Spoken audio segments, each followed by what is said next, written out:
Hello everyone and welcome to Let's Play Kentucky Route Zero. Now this game is a very, how do I put this, unique game compared to most of the other ones I've played. It's very much unlike all the other ones that I've Let's played so far.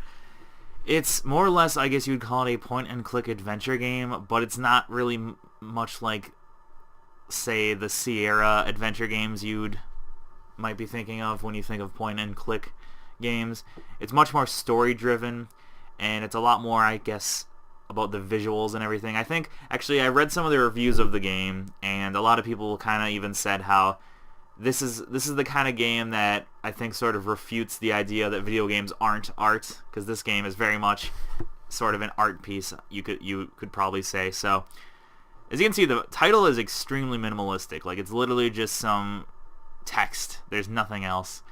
And I actually tried Let's Playing this game.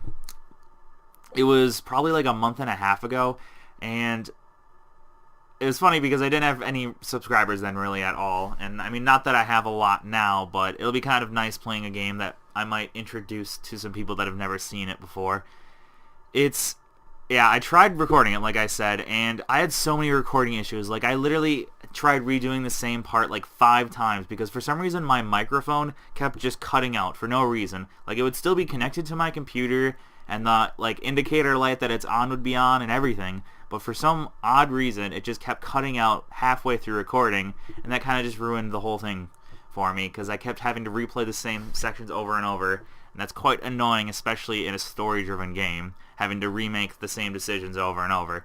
So, anyways, let's just get started rather than me just talking about things. Act 1, Scene 1. Equus Oils. And yeah, I'm going to be calling it Kentucky Route Zero. I know some people probably say route instead of route, but you know what, tomato, tomato. Where I'm from, people say route more often, so that's just what I'm used to. Even though I know the word route, like R-O-O-T, it seems kind of weird saying that word, even though route is spelled almost completely differently, but whatever. English is a messed up language anyways. Well, to be perfectly honest, every language has its own quirks, I'd say. And I'd say one of the quirks with English is how there's a million different ways you can spell certain things, and they can sound the exact same. Alright, so there's a dog, an old hound, and a straw hat. Both have seen better days. And yeah, you can see the game is it's got a very unique sort of art style. This is our character right here. There's a dog. It kind of uses light, I've noticed a lot, to kind of build the atmosphere, and as you can see, it's sort of the sun's setting in the background and everything's kind of dark in the foreground. It's definitely interesting looking. Let's talk to this guy over here. And yeah, now there's a lamp and everything comes into light once we hit it. There's an attendant, so I guess let's look at him. Joseph sits between gas pumps in a Queen Anne chair. Armchair, I should say. His hair is gray and his glasses darkened. I guess let's talk to this attendant. Damn, did you hear that wreck? Truck full of bottles, I don't know, beer bottles, whiskey, lost a tire or something, and spilled booze and glass all over the interstate. What a mess. I hope they don't come down here looking for anything. We blew a damn fuse and it's all shut off. Did I hear a dog? What's your dog's name? And yeah, it's kind of, I guess you could say, the game is kind of a choose-your-own-adventure style of game, I'd say. Except, to be perfectly honest, a lot of the choices you make don't in general affect many things. The game is fairly linear, so the choice we makes here, like, it'll affect what the dog's named obviously throughout the game, but in terms of like gameplay, it's not really going to change all that much. I can even just say just some dog. I guess I'll call it, I don't know, I'll say it's a her, and her name is Blue. Blue sounds like a sweet old hound. I used to know a dog like that. Hey, here's some jerky for Blue. I made it myself. Didn't turn out too well, but I bet a dog will eat it. Getting late, right? I can feel the sun on my neck. I bet it's just a few feet off the horizon. So, it doesn't really matter what we say. I guess I'll say this. I've got a delivery to make on Dogwood, but I'd rather watch the sunset. Yeah, it's the truth. You've got to stop and breathe in that road. I bet while you're out driving, you let your eyes wander up the tree line and just, well, I bet you're more of a poet than that, old Joseph. So where is Dogwood Drive? How long have you been here, working here? Do you like poetry? Well, guess I'll ask if he likes poetry. Oh, I just like to listen to the TV. I used to do a lot of poetry on the computer, but I don't have the ear for it lately. Listen, you and Blue would have been driving up and down 65 all night. Dogwood Drive is on the other side of, well, to get there you've got to take the 0. The 0 is a tough route to find, but you can use my computer to look up directions. You'll have to head down into the basement and reset the circuit breaker first. I'll be happy to have those winding lights come back back up anyway. It's too damn quiet out here. So yeah, as you can tell, there's not exactly going to be much action in this game. It is mostly just a lot of text, so if you don't just like hearing me read and looking at all these interesting visuals, then this probably isn't the type of game you'd want to watch a Let's Play of. It's going to be a, I don't know, I'd say it's going to be a fairly relaxed Let's Play. The basement door is back there in the office. Appreciate your help, friend, and here, take this lamp. It gets quite dark. Also, I'll probably be drinking a lot of water during this Let's Play because I have to talk so much, and that makes my mouth kind of dry. So if you hear me just not do anything for like a second, that's why, because I'm trying not to have my throat dry up into a desert. So yeah, that's kind of weird. This guy just let us randomly go in his gas station, and for some reason his gas station's lights aren't even working, but apparently he's too lazy to even go to the basement himself. That's a bit unusual.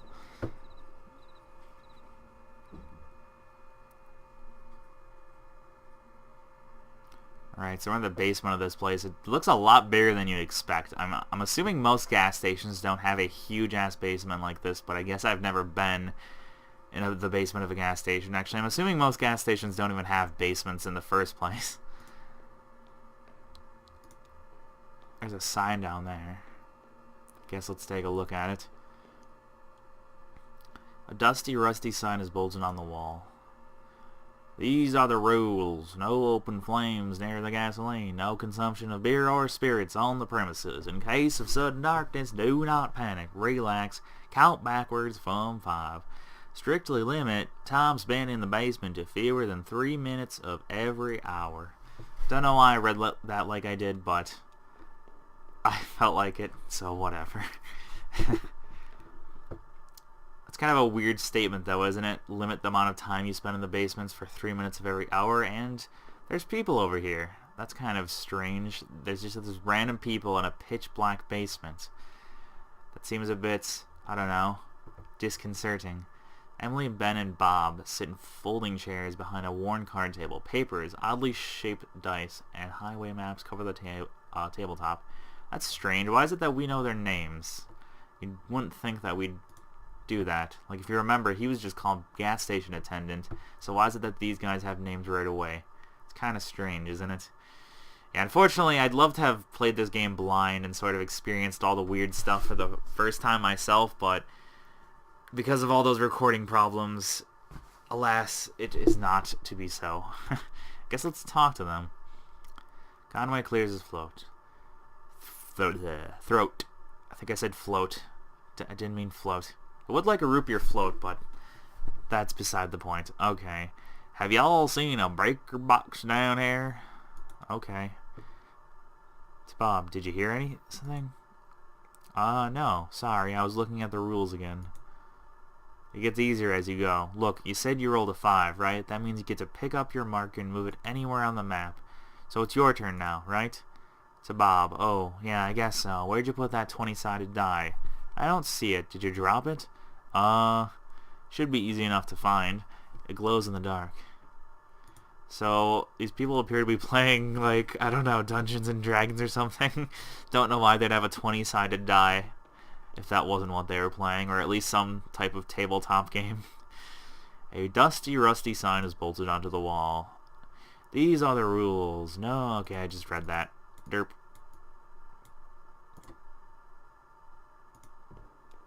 So yeah, let's look for the...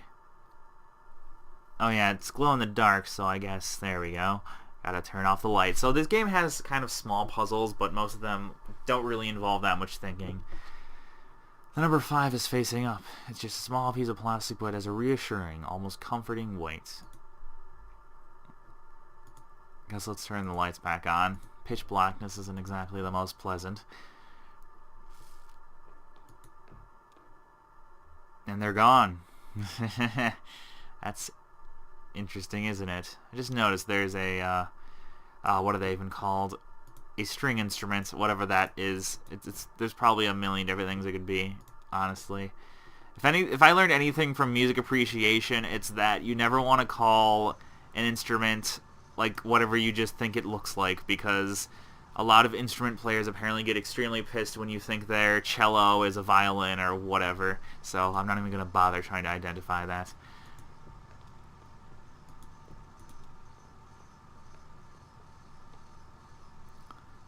Alright, I guess we're done with the basement, huh? The lights are all on now. Now everything is very well illuminated. It's kind of interesting. The sun went down, but now this is sort of the beacon for everything on the landscape. Because before the sun was the only thing illuminating anything, and now it's this place. I wonder if that's supposed to mean something, or maybe I'm just thinking about stuff too much. Guess let's talk to Joseph again. There it is. Just listen to those lights whine. Yep.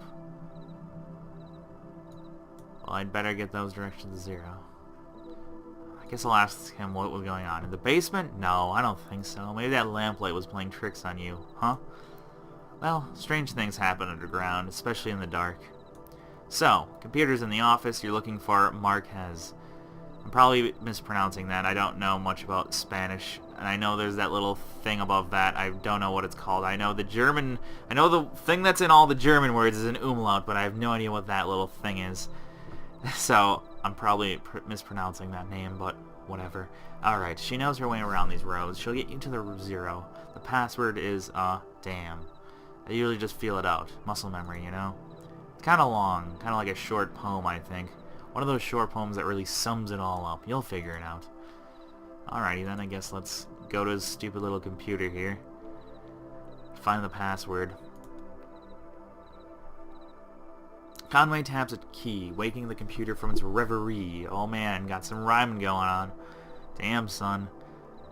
And we can say Conway or Joseph, although we're Conway. Actually, that's the weird thing. We're Joseph Conway. So why would we be typing our own name in? That doesn't really make sense, does it? Well, I guess we're gonna do it anyways. Conway. User Conway is not real. Oh no, wait, we're not Joseph. Never mind. We're just Conway. I don't know if we have a first name. He's Joseph. Derp. Sorry about that. Joseph. Yes, password. So he's Joseph. We have to guess the password, apparently. Huh. I talk and listen to him talking. Nobody saw the accident. It will only get later. Password accepted. Now, here's the funny thing. It doesn't matter what you choose for this. It does not matter. The password will be accepted no matter what. Which is pretty funny because I remember the first time when I tried recording this, I thought that I was such a genius and then I guessed it correctly, but really it doesn't matter what you choose. It's always correct as far as I'm concerned, because I remember, at least the first time I did this, I did something completely different, so it doesn't matter at all. So that's kind of funny. Because I remember thinking like, oh man, I'm so smart, I paid attention to all the things he said and chose the right words, but it doesn't make a difference. And it's funny because like, the fact that that would be something to do, like that could be a password, it makes it seem like maybe that accident that he was talking about didn't actually happen now. Maybe it happened in the past. Even though he was acting like it just happened recently. I guess let's... Messages, address book, games. I guess let's do messages. I guess we'll be a bit of a peeping Tom, because, well, I guess it's not really a peeping Tom. We'll just be a bit of a stalker. Message 1 is from Donald at hotmk.mail. Message 2 is from accounts at consolidated.mail. I guess let's read message 1. Fragments dim of lovely forms. Joseph, I know it's been a while and I know you're still sore, but there's a whole world in here. And we need your help to unmask it. Yes, the caves are cold and damp, and we are old and lame. Never mind, I can't remember why I even started writing this. I miss those days in the lab with you and our dear Lula. Maybe you found your own Xanadu. Well, so have I. There's that one. So I guess let's read message 2. Account standing. Urgent. Dear Equus Oils, this is an urgent automated message that your account is overdue by more than 14 days. In response, we have switched you to our lower liability Dirty Power Plus plan. Consider making a payment immediately to obviate the need for us to switch you to Sustain Brownout Select. Sincerely, your friends at the Consolidated Power Company. End of message. So yeah, it sounds like his little gas station isn't doing so well. I mean, we are kind of in the middle of nowhere, so that might be why. So I guess let's, I don't know, look at games. Maybe he's got some interesting games. Games is not real. Oh man, that's deep, isn't it? Games is not real. That's a bit grammatically incorrect, but that's real deep right there. And we can look up the Zero Dogwood Driver Marquez. That probably would be the best choice, considering that's who he said we should look up. Marquez residence, 100 Macondo Lane. Head northeast on 65 and turn left as soon as you see that ugly tree that's always on fire. That ugly tree that's always on fire. That's an oddly specific thing to look for. Look for the barn at the base of the mountain there. Can't miss it. Got it? Out there on Macondo somewhere, right? Yeah, that's it. Hey, look, while you were down there, I loaded that old TV of mine into your truck. I borrowed that thing from Weaver Marquez a number of years ago, and now that the power is all weird over here, I can't pick up anything but static and public access anyways. She was always more of a reader, but maybe she'd want it back at home. It's a nice TV. Well, I don't think the power's weird. I think you just can't pay your electrical bills, sir.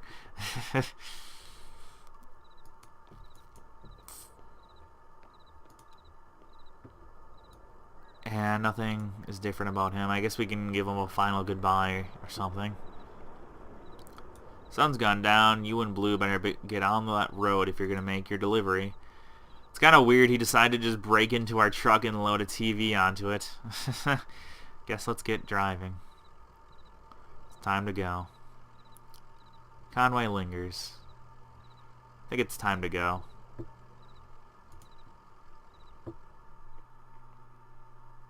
So there we go. There's Equus Oils. And now we're actually on the world map, and we can pretty much choose wherever we want to go on this map. It is fairly small, to be perfectly honest, but we can actually just roam around and find random buildings, and that is, I think, the best decision, because there's quite a few buildings that have nothing to do with the story, but we can just visit just for the experience of visiting them, more or less. There's a diner. I guess let's visit it. The diner doesn't appear to have a name. A vinyl banner slung above the door simply reads 24 hours. It only has one window behind which the blinds are tightly closed. Let's do some breaking and entering. Try the door. The door swings open easily. A bell rings nearby. The interior of the diner is pitch black. Wait a moment to adjust to the darkness. A bit of errant light from the nearby hallway creeps through the open door, and gradually Conway is able to make out a few figures inside. Two old men in trucker hats sit in a corner booth, with a checkers board set on the table between them. A young woman standing behind the counter in an apron must be a waitress. The cook stares blankly from the kitchen. The door slams shut and the room is dark again. I guess let's sit at the counter. Conway walks in the direction of the counter. He hits his knee on something hard and metallic, winces quietly, and then carefully finds his way to a stool. He places his hand on the counter. Another hand, a young woman's, rests itself on his. She guides his fingers to a laminated menu. Conway closes his eyes, opens them. Maybe closes them again. Maybe. You don't know, apparently. Impossible to differentiate. I guess let's get some waffles. I mean, who doesn't like waffles? Waffles are a safe bet, even at some darkened hole in the wall. Conway squints hopelessly at the menu, searching in the dark for some legible text. He feels a warm hand on his chest and freezes. Her fingers run across the stubble of his chin. He feels like apologizing. She leans forward, and so does he. That was that. That's kind of strange, isn't it? And if you look, the diner's completely gone now. It doesn't exist. Yeah, I don't even know how I'd describe this game. I'd say it's kind of like the Twilight Zone in a way. It's like each location you go to in itself is sort of like a episode of the Twilight Zone. It's just some weird occurrence that shouldn't be happening, but it is anyways. So we were just at a diner that apparently no longer exists, and I guess we were about to get some from a waitress. Buffalo Creek Rec. Guess let's go in here. The office of the Buffalo Creek Rural Electric Cooperative Corporation, my, that's a mouthful, is almost invisible from the road. Its parking lot overgrown with weeds and its facade sheltered by ivy. I guess let's enter the front door. No, let's look in a window first just to be safe. A sinewy shadow obstructs the view through the door. Oh, well, that can't mean anything wrong. Let's just go right in. The floor is loosely covered in dirt. Parts of the carpet have rotted with the exposure to rain. Wild mushrooms grow in some corners of the room. The wall behind the front desk has been rotted away. It looks fragile. Let's push through the wall. I mean, pushing through walls is obviously perfectly fine if you're in a building. I mean, it's not like the ceiling's going to collapse, you know. Let's just do that. Conway finds himself in what may once have been a conference room. The floor has fallen away in places and filled with a dark green mire. The walls of the conference room are decayed and damaged. Let's push through another wall. The drywall dissolves as Conway pushes through it, falling in damp clumps in the marsh. He breaks through into a long hallway. The glow of a bioluminescent fungus casts a faint blush on the walls. Conway has the feeling he has interrupted something. After a moment of silence, the frog chorus resumes. Yeah. You know what this game actually made me kind of think of? There's this one YouTuber I really enjoy. His name is This Is Dan Bell. And basically he just goes to old abandoned properties and he basically trespasses on them, but they're usually really old abandoned buildings that haven't seen well, I shouldn't say they haven't seen human eyes for years, but a lot of times, you know, looters and vandalists go in there just because they can, I suppose. But anyways, he goes into old abandoned buildings and basically just films the decaying structure and all the things that have been left behind. And it's really interesting. I don't know, that kind of reminded me of, or this game kind of reminds me of that, because it kind of feels like we're exploring some old abandoned, you know, small town that maybe it thrived off of the old like interstates back in like the 40s, but once the US highways came through, it kind of just lost all its traffic. Yeah, because actually if you look, this is Route 65 apparently, and I know that if you know anything about American history, there used to be Route 66, which is some old route. I think it was like on the way to California or something like that. But it was basically just this massive tourist trap, you know. There was a bunch of tacky old hotels and all that crap. And once the U.S. highways and faster means of transportation started popping up, people just stopped using it. And I think that's one of the places that Dan Bell, I don't think it's actually Route 66, but a lot of other places like that, he'll go to old routes that used to, you know, see a lot of people. So they've got old tacky stores and motels and all that, and they've all just been abandoned. Just I don't know. It's kind of sad. So let's look at this burning tree. That's, I know, the landmark we're looking for the place we're trying to get to. A tall black oak burns on a hill above the road. Okay then. Sounds good, I suppose. Dragonflies. Apparently there's dragonflies. The truck jerks toward the shoulder, nearly run off the road by a swarm of dragonflies. Their wings beat briefly in the headlights and disappear into the night. Okay then. And as you can see, this map is extremely minimalistic.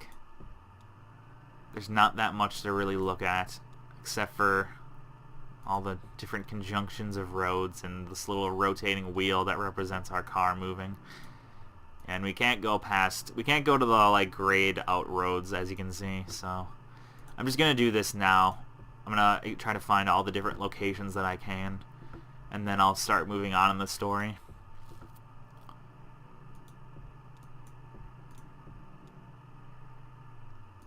Actually, you know what? I think I'll go ahead and end the episode here. Hopefully I didn't have any recording errors, because I would really hate to have everything I just did basically get lost. That would suck.